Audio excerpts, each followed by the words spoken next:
Motor তো সারিয়ে দিলাম। তাও পুকুরের জলে থালা বাসন ধোয়ার মজাটাই আলাদা। থালা বাসন কেন, আমি জামা কাপড়ও কাচ্ছি, মানে যতদিন এই ঘাটটা থাকবে ততদিন আমি এখানে কাজ করব। তারপরে রান্না করে, আমার এই যে রান্নাঘর রয়েছে সেখান থেকে রান্না করে এখানে সব ধুয়ে নিয়ে যাচ্ছে। এটা কত সহজে ধোয়া যায় না।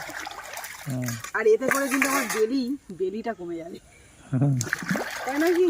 আচ্ছা, বেলি কমার কি বলবো, এটা একটা পথ। বেলি কমার প্রধান ওষুধ এটাই।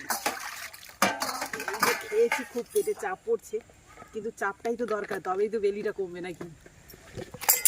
মোটরটা কদিন পরে আনলে ভালো হতো।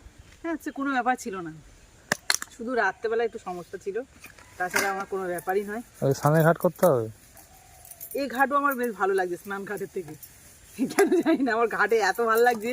সব জামা কাপড় পটপট করে নিয়ে এসে ধুয়ে নিয়েছি, আরও এক বস্তা রয়েছে, ওগুলোকেও ধোবো। তবে আজকে নয়, যেহেতু বিকেল হয়ে যাচ্ছে, মানে একটু পরে বিকেল হয়ে যাবে, তখন আর শুকনো হবে না, কালকে সব কাজ।